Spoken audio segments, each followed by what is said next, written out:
Olá, irmãos amados, graça e paz a todos. Sejam muito bem-vindos a mais um vídeo aqui do canal Uma Família em Cristo. E hoje, para a honra e glória do nosso Pai, faremos a leitura do 119º dia, seguindo com o livro de Juízes, capítulo 9, versículo 22, ao capítulo 10, versículo 18. Livro de Lucas, capítulo 24, versículos 13 ao 53. Salmos, capítulo 100, versículos 1 ao 5, e Provérbios, capítulo 14, versículos 1 ao 12. Amados, antes de iniciarmos essa leitura, vamos agradecer ao nosso Pai e pedir a direção para o estudo? Vamos orar comigo? Pai amado, graças te damos por tudo. Te agradecemos pelo teu amor, pelo teu cuidado em nossas vidas, e te pedimos perdão por todos os pecados que cometemos. Te pedimos que o Espírito Santo de Deus nos dê a direção nessa leitura e que esse estudo venha aproximar a nossa vida da Tua presença. Que assim seja, em nome do Senhor Jesus Cristo. Amém. Livro de Juízes, capítulo 9, versículo 22 ao capítulo 10, versículo 10. Abimeleque havia dominado sobre Israel durante 3 anos. Quando Deus suscitou um espírito de aversão entre Abimeleque e os cidadãos de Siquém, que foram desleais com Abimeleque. Isso aconteceu para que fosse vingada a violência praticada contra os 70 filhos de Jerubaal, e para que fossem castigados tanto Abimeleque, que era irmão deles e os havia matado, como os cidadãos de Siquém, que contribuíram para que ele matasse os seus próprios irmãos. Os cidadãos de Siquém puseram sobre os altos dos montes homens de emboscada contra Abimeleque, e eles assaltavam todos os que passavam pelo caminho perto deles. E Abimeleque foi informado disso.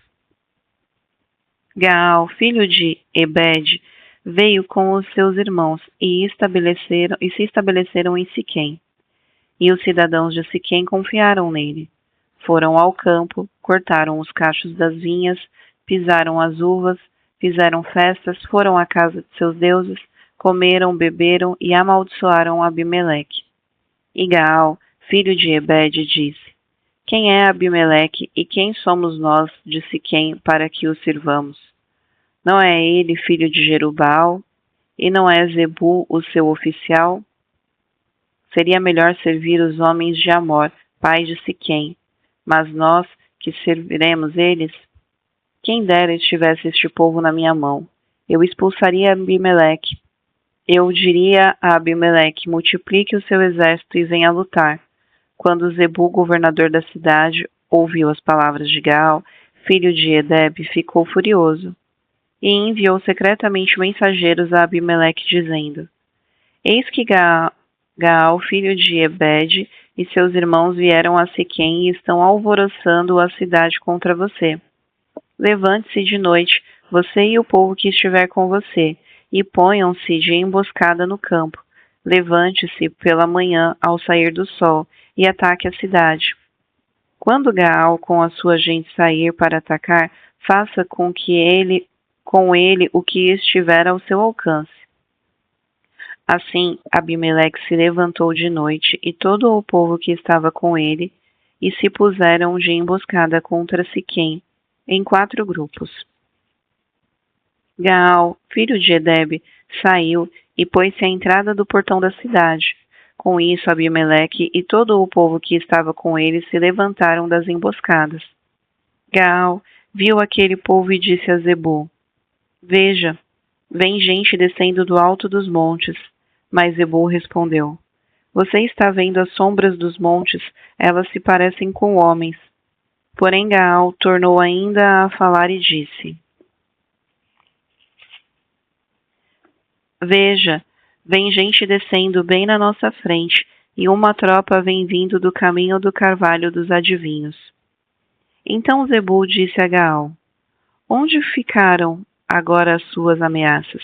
Não foi você quem dizia: Quem é Abimeleque para que o sirvamos?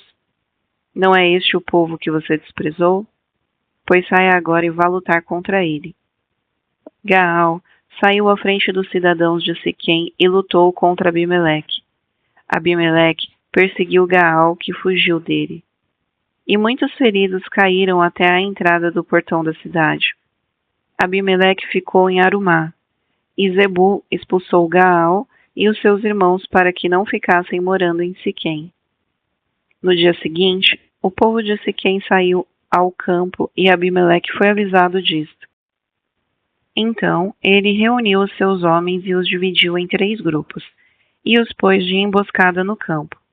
Quando Abimeleque viu que o povo saía da cidade, levantou-se contra eles e os atacou.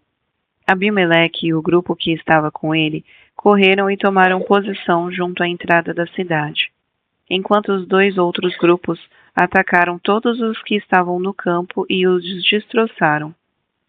Abimeleque lutou contra a cidade durante todo aquele dia. Tomou a cidade e matou o povo que nela havia. Arrasou a cidade e espalhou sal sobre ela. Todos os cidadãos da terra de Siquém souberam disso e entraram na fortaleza, no templo de Euberite. Mas Abimeleque soube que todos os cidadãos da torre de Siquém se haviam reunido. Então ele subiu ao monte Salmão, ele e todo o seu povo. Abimeleque pegou um machado e cortou o galho de uma árvore. Ele o levantou, pôs no ombro e disse ao povo que estava com ele: O que vocês me viram fazer, façam também vocês, depressa. Assim, cada um deles cortou um galho e seguiu Abimeleque. Puseram os galhos ao redor da fortaleza e os incendiaram. Assim morreram todos os que estavam na torre de Siquém, mais ou menos 1000 pessoas, homens e mulheres. Então Abimeleque foi a Tebes, sitiou a cidade e a tomou. Havia, porém, no meio da cidade uma torre forte, e todos os homens e mulheres, todos os moradores da cidade fugiram para lá. Fecharam a porta da torre e subiram ao terraço. Abimeleque veio até a torre e lutou contra ela e se aproximou da porta para a incendiar. Mas uma mulher jogou uma pedra superior de moinho sobre a cabeça de Abimeleque e lhe quebrou o crânio. Então Abimeleque chamou depressa o moço, seu escudeiro, e lhe disse: Tire a sua espada e me mate, para que não se diga que uma mulher me matou. O moço o atravessou com a espada, e ele morreu.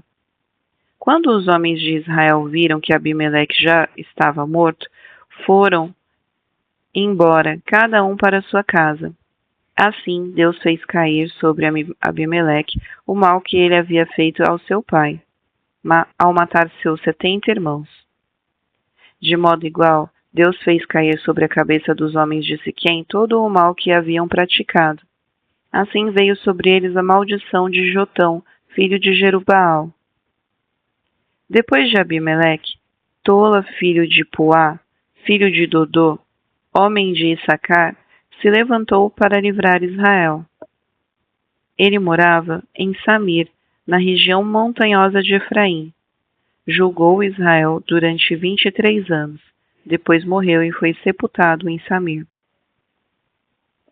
Depois dele se levantou Jair, gileadita, que julgou Israel durante 22 anos. Ele tinha 30 filhos, que cavalgavam 30 jumentos. E eles tinham 30 cidades, a que chamavam Avot-Jair, até o dia de hoje, as quais estão na terra de Gileade. Jair morreu e foi sepultado em Camon. Os filhos de Israel tornaram a fazer o que era mal aos olhos do Senhor, e adoraram os Baalins, Astarote, os deuses da Síria e os de Sidom, de Moabe, dos filhos de Amon e dos filisteus. Eles abandonaram o Senhor e deixaram de adorá-lo. Então a ira do Senhor se acendeu contra Israel, e ele os entregou nas mãos dos filisteus e nas mãos dos filhos de Amon, os quais, nesse mesmo ano, esmagaram e oprimiram os filhos de Israel. Durante 18 anos oprimiram todos os filhos de Israel que estavam do outro lado do Jordão, na terra dos amorreus que estava em Gileade. Os filhos de Amon passaram o Jordão para lutar também contra Judá, contra Benjamim e contra a casa de Efraim, de maneira que Israel se viu muito angustiado. Então os filhos de Israel clamaram ao Senhor, dizendo: Pecamos contra ti, porque deixamos o nosso Deus e adoramos Baalins. E o Senhor respondeu aos filhos de Israel: quando os egípcios, os amorreus, os filhos de Amon, os filisteus, os sidônios, os amalequitas e os maonitas oprimiram vocês, e vocês clamavam a mim, não é verdade que eu os livrei das mãos deles? Mas vocês me abandonaram e serviram outros deuses, por isso não os livrarei mais. Vão e clamem aos deuses que vocês escolheram, que eles os livrem no tempo do aperto. Mas os filhos de Israel disseram ao Senhor: nós pecamos, faze-nos tudo o que te parecer bem, mas por favor livra-nos ainda esta vez. E tiraram os deuses estranhos do meio de si e adoraram o Senhor. E ele já não pôde reter a sua compaixão diante da desgraça de Israel. Os filhos de Amon foram convocados e acamparam em Gileade. Os filhos de Israel, por sua vez, se reuniram e acamparam em Mispa. Então o povo, aliás, os chefes de Gileade, disseram uns aos outros: quem será o homem que começará a lutar contra os filhos de Amon? Quem fizer isso será o chefe de todos os moradores de Gileade.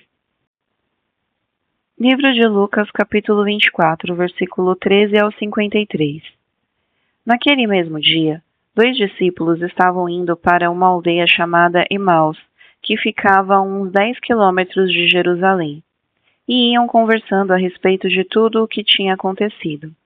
Enquanto conversavam e discutiam, o próprio Jesus se aproximou e ia com eles, porém os olhos deles estavam como impedidos de o reconhecer. Então ele lhes perguntou: o que é que vocês estão discutindo pelo caminho?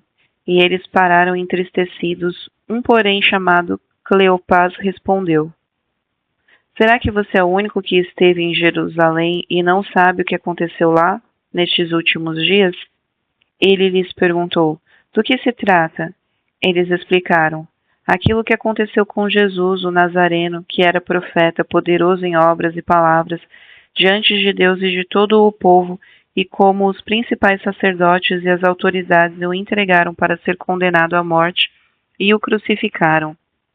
Nós esperávamos que fosse ele quem havia de redimir Israel, mas depois de tudo isso já estamos no 3º dia desde que essas coisas aconteceram. É verdade também que algumas mulheres do nosso grupo nos surpreenderam, indo de madrugada ao túmulo e, não achando o corpo de Jesus, voltaram dizendo que tinham tido uma visão de anjos, os quais afirmaram que ele vive. De fato, alguns dos nossos foram ao túmulo e verificaram a exatidão do que as mulheres disseram, mas não o viram. Então ele lhes disse: como vocês são insensatos e demoram para crer em tudo que os profetas disseram. Não é verdade que o Cristo tinha de sofrer e entrar na sua glória? E começando por Moisés e todos os profetas, explicou-lhes o que constava a respeito dele em todas as Escrituras. Quando se aproximaram da aldeia para onde iam, ele fez menção de passar adiante, mas eles o convenceram a ficar, dizendo: fique conosco, porque é tarde e o dia já está ao fim. E entrou para ficar com eles. E aconteceu que, quando estavam à mesa, ele pegou o pão e o abençoou. Depois partiu o pão e o deu a eles. Então os olhos deles se abriram e eles reconheceram Jesus, mas ele desapareceu da presença deles. E disseram um ao outro: não é verdade que o coração nos ardia no peito quando ele nos falava pelos caminhos, quando nos explicava as Escrituras? E na mesma hora levantou-se, voltaram para Jerusalém, onde achavam reunidos os 11 e outros com ele, os quais diziam: de fato o Senhor ressuscitou e já apareceu a Simão. Então os dois contaram o que lhes tinha acontecido no caminho e como tinham reconhecido o Senhor no partir do pão. Falavam eles ainda essas coisas quando Jesus apareceu no meio deles e lhes disse: que a paz esteja com vocês. Eles, porém, ficaram assustados e com medo, pensando que estavam vendo um espírito. Mas ele lhes disse: por que vocês estão assustados? E por que surgem dúvidas no coração de vocês? Vejam as minhas mãos e os meus pés, que sou eu mesmo. Toquem em mim e vejam que é verdade. Porque um espírito não tem carne nem ossos, como vocês estão vendo que eu tenho. Dizendo isto, mostrou-lhes as mãos e os pés, e por não acreditarem eles ainda por causa da alegria e como estavam admirados, Jesus lhes disse: Vocês têm aqui alguma coisa para comer? Então lhe apresentaram um pedaço de peixe assado, e ele comeu na presença deles. A seguir, Jesus lhes disse: São estas as palavras que eu lhes falei. Estando ainda com vocês, era necessário que se cumprisse tudo o que está escrito a respeito de mim na lei de Moisés, nos profetas e nos salmos. Então lhes abriu um entendimento para compreenderem as Escrituras, e disse-lhes: Assim está escrito que o Cristo tinha de sofrer, ressuscitar entre os mortos no terceiro dia, e que em seu nome se pregasse arrependimento para a remissão de pecados a todas as nações, começando em Jerusalém. Vocês são testemunhas dessas coisas. Eis que envio sobre vocês a promessa de meu Pai. Permaneçam, pois, na cidade, até que vocês sejam revestidos do poder que vem do alto. Então Jesus os levou para fora até Betânia, e erguendo as mãos os abençoou. Aconteceu que, enquanto os abençoava, iam se retirando dele, sendo elevado para o céu. Então eles o adoraram, voltando para Jerusalém cheios de alegria, e estavam sempre no templo, louvando a Deus. Livro de Salmos, capítulo 100, versículos 1 ao 5. Salmo de ações de graça. Celebrem com júbilo ao Senhor todas as terras. Sirvam ao Senhor com alegria. Apresentem-se diante dele no cântico. Saibam que o Senhor é Deus. Foi ele quem nos fez e dele somos. Somos o seu povo e rebanho do seu pastoreio. Entrem por suas portas com ações de graças e nos seus átrios com hinos de louvor. Rendam-lhe graças e bendigam o seu nome, porque o Senhor é bom, a sua misericórdia dura para sempre, e de geração em geração a sua fidelidade. Livro de Provérbios, capítulo 14, versículos 11 e 12. A casa dos ímpios será destruída, mas a tenda dos retos florescerá. Há caminho que ao ser humano parece direito, mas no fim dele é caminho de morte. Irmãos amados, aqui finalizamos mais um dia da nossa leitura e é um prazer ler as Escrituras para vocês. Eu desejo que vocês tenham um ótimo dia. Espero-os amanhã para o nosso próximo estudo. Um beijo e que Deus os abençoe.